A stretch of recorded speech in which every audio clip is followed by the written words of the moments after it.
दोस्तों 30 तारीख में आपके यूजीसी नेट एग्जाम खत्म हो चुके थे। 5 तारीख में जो एक एग्जामिनेशन आपका हुआ है वो केवल एक ही सेंटर के ऊपर हुआ है और वो इसी वजह से हुआ क्योंकि 22 तारीख के अंदर एक सेंटर के ऊपर दिक्कत आ गई थी। तो हम कह सकते हैं कि 5 तारीख में आपके fully and finally examination conclude हो चुके थे। लेकिन आज क्या है, 15 तारीख है। 10 दिन बीत चुके हैं, हमें नहीं पता कि हम कहाँ पे हैं। एक साइलेंस है, एनटीए की तरफ से साइलेंस है, एजुकेशन मिनिस्टर की तरफ से साइलेंस है और हमें एक तरीके से पता लग रहा है कि हम किधर की तरफ जा रहे हैं। ठीक है, इस वीडियो के अंदर सभी चीज़ों के बारे में बात करूँगा। 3 बड़े सवाल ही होंगे और 1 जवाब भी होगा मेरी तरफ से, ठीक है? एंड अगेन वो ऐसा जवाब हो सकता है कि बहुत सारे स्टूडेंट्स को पसंद ना आए, लेकिन आपको हल्का-हल्का फ़ील होना शुरू हो गया है कि अब हम कहाँ की तरफ जा रहे हैं, ठीक है? उसके बारे में भी इम्पोर्टेंटली बात करेंगे। तो अभी आंसर की को लेके कोई अता-पता नहीं है। जनरली क्या होता है कि जैसे एग्ज़ामिनेशन खत्म होता है, 3 या 4 दिन के अंदर या 5 दिन मैक्सिमम आप मान लीजिए कि आंसर की निकल के आ जाती है।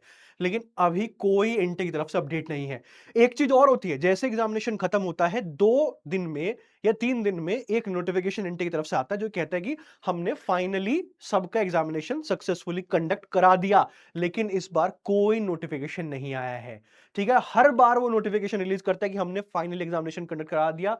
कुछ नहीं है यहाँ पे। वो बताते हैं कितने स्टूडेंट्स ने एग्ज़ामिनेशन दिया, कितनी शिफ्ट में दिया, कौन-कौन सब्जेक्ट में किसने दिया एग्जामिनेशन सब बताते हैं, लेकिन कोई इंफॉर्मेशन दी, कोई आंसर की कुछ नहीं, एक सन्नाटा सा पसरा हुआ है इस वेबसाइट के ऊपर।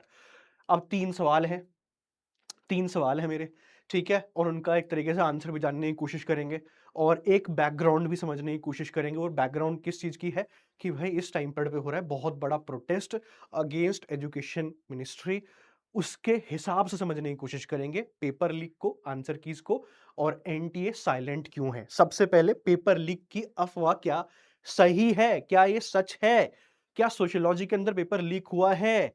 तो इसका साफ-साफ आंसर आ रहा है जो सोशियोलॉजी के एजुकेटर्स खुद बोल रहे हैं अलग-अलग प्लेटफ़ॉर्म के ऊपर दैट इट इज़ बिल्कुल सही। यस, आंसर वो जो क्वेश्चन क्वेश्चन पेपर जो लीक हो रहा है, जो पीडीएफ लीक हो रहा है, वो बिल्कुल सही है। 80 टू 85 क्वेश्चन्स वो वही थे जो एग्ज़ामिनेशन के अंदर देखने को मिले थे।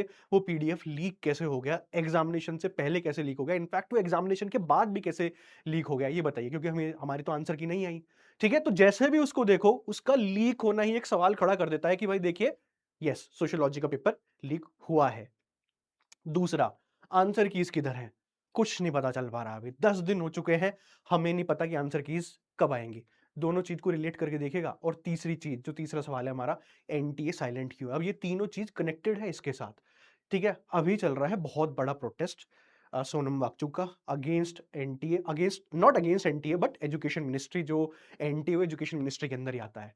और वो क्यों चल रहा है? जो नीट के अंदर लीक हुए, बहुत सारे स्टूडेंट्स ने सुसाइड भी कमिट किए, जो कि बहुत ही अनफॉर्चुनेट इंसिडेंट्स हुए इंडिया के अंदर। करीब 20 स्टूडेंट्स थे जिन्होंने सुसाइड किए थे, ठीक है? क्योंकि मेंटल टॉर्चर जो होना शुरू हो जाता है ना स्टूडेंट्स का, कि आपको फिर से री एग्जामिनेशन के अंदर बैठना पड़ेगा, ओके? इसी वजह से सरकार भी कटघरे के अंदर आनी शुरू हो जाती है।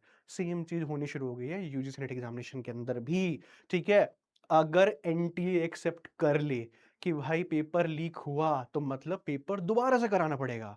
इसका मतलब फिर से मेंटल टॉर्चर उन स्टूडेंट्स का जिनको एग्जामिनेशन में दोबारा से अपीयर करना पड़ेगा। अगर वो ये कहें कि भाई सोशियोलॉजी के अंदर पेपर लीक हुआ, हम अपनी मिस्टेक एक्सेप्ट कर रहे हैं, तो उनका, ठीक है? कितने भी स्टूडेंट हो यार, 25-30 हज़ार हो, 40,000 स्टूडेंट्स हो, जो सोशियोलॉजी के एग्जामिनेशन देने के लिए दोबारा जाएँगे, होपफुल अगेन कुछ भी हो सकता है। मैं सारे एस्पेक्ट्स आपको यहाँ पे बताने की कोशिश करूँगा। अगर वो पेपर लीक एक्सेप्ट कर लेते हैं, तो भाई आपका री-एग्ज़ामिनेशन होगा और उन स्टूडेंट्स को जिस पेपर में लीक की बात आई है, सोशियोलॉजी की बात कर रहा हूँ मैं और किसी सब्जेक्ट की बात नहीं कर रहा, उनको पेपर दोबारा से देना पड़ सकता है। अगर एनटीए ये बोल दे कि भाई पेपर लीक ही नहीं हुआ, तो उनसे फिर ये सवाल पूछा जाएगा कि भाई वो पीडीएफ क्यों सर्कुलेट हो रहा है, जिसके अंदर बाकायदा सब सारे क्वेश्चन्स लिखे हुए हैं विद आंसर्स, वो कैसे सर्कुलेट हो गया? उनसे फिर से सवाल पूछा जाएगा, फिर से एनटीए कटघरे के अंदर आएगा। और आप इसी वजह से समझ पा रहे होंगे कि एनटीए साइलेंट ही इसी वजह से है क्योंकि एक तो कंट्रोवर्सी इतनी बड़ी चल रही है और उनको कोई डायरेक्शन नहीं दिख रही है क्या करें। अगर वो अभी कह दे कि पेपर लीक हो गया तो देख लो भाई बैकग्राउंड में क्या आपको दिख रहा है। ये और बड़ा प्रोटेस्ट हो जाएगा और भी स्टूडेंट्स इसके अंदर ज्वाइन कर जाएंगे और स्पेशली जो यूजीसी नेट एग्जामिनेशन के जो स्टूडेंट्स हैं वो ज्वाइन कर जाएंगे। इसी वजह से ये एनटीए साइलेंट है। ये मैं भी सोच रहा है कि ये प्रोटेस्ट थोड़ा कम हो जाए या कोई हमें रास्ता दिखा दे या दुनिया ही खत्म हो जाए जिससे हमें भाई कुछ ना करना पड़े। ठीक है, टू बी ऑनेस्ट एनटीए यही सोच रहा है। ओके, ना ही वो आंसर की लीक कर रहे हैं, आंसर की दे रहे हैं, ना ही वो पेपर लीक के बारे में बात कर रहे हैं। ठीक है, अब इसका क्या सॉल्यूशन है? क्या सॉल्यूशन है? ठीक है, और हम कहां की तरफ जा रहे हैं? नेक्स्ट पॉसिबिलिटी क्या है?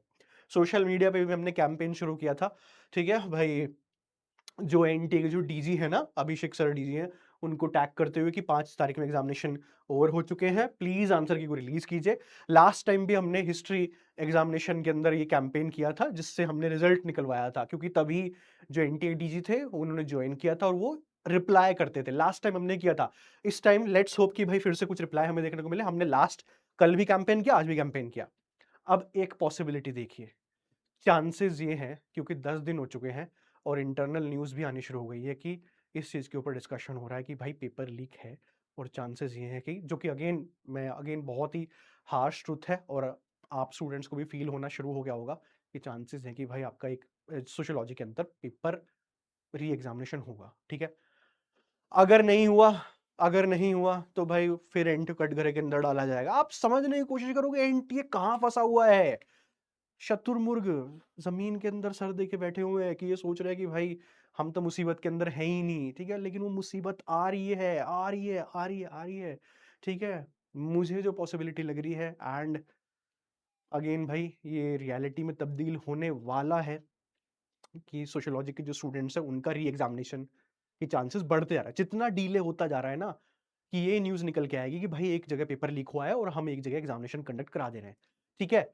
दूसरा है आंसर कीज़ नहीं आ रही हैं और ना ही मुझे लगता है वो आएँगी। ओके? अब हमें क्या एक्सपेक्ट करना है एंटे से कि उनकी तरफ से कोई जवाब आए। आप भी अपने कमेंट सेक्शन के अंदर बता सकते हो क्या आप सॉल्यूशन एक्सपेक्ट कर रहे हो? क्योंकि आप लोग भी बड़े हो भाई, आप लोग भी ग्रेजुएशन, मास्टर्स कंप्लीट कर चुके हो, आप लोग भी बड़े हो। मैं आपसे भी एक्सपेक्ट करता हूँ कि आप भी अपना दिमाग लगाइए कि क्या भाई एनटीए चल यहाँ पे चल क्या रहा है, ठीक है? एनटीए के पास क्या रास्ता है? आप भी रास्ता सजेस्ट कीजिए।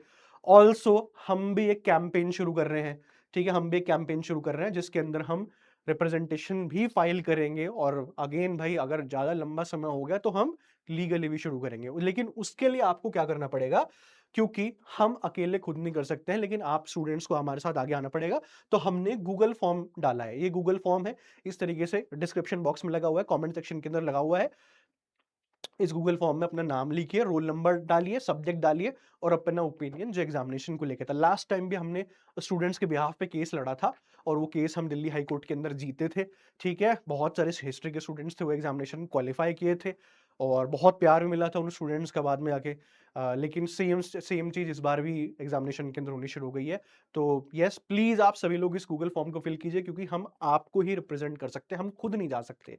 आप ज़्यादा से ज़्यादा एंट्री करेंगे, ज़्यादा से ज़्यादा स्टूडेंट इसको फिल करेंगे, ज़्यादा इसको सर्कुलेट करेंगे, तो और बड़ी मात्रा के अंदर स्टूडेंट्स आएँगे और ये रिप्रेजेंटेशन फिर हम एनटी के सामने ही फाइल करेंगे, एंड येस, लीगल फॉर्मेलिटीज़ भी शुरू हो सकती हैं, अगर स्टूडेंट्स का सपोर्ट हमें मिलता है, ठीक है? इसके अंदर 1000, 2000, 3000 स्टूडेंट्स अगर ये एंट्री फिल कर देते हैं, क्योंकि अगेन एनटीए ऑफिस जाते हुए, ये हाई कोर्ट के अंदर भी जाते हुए ये पूछता है कि आप कौन हो? तो हम ये नहीं कह सकते कि जी हमें दिक्कत है, कर दीजिए आप। नहीं, वहाँ पे स्टूडेंट्स ही आने चाहिए, ठीक है? तो आप इसको फिल कीजिए सभी के सभी स्टूडेंट्स, और लेट्स होप कि भाई एनटीए की तरफ से कुछ सॉल्यूशन आए निकल के।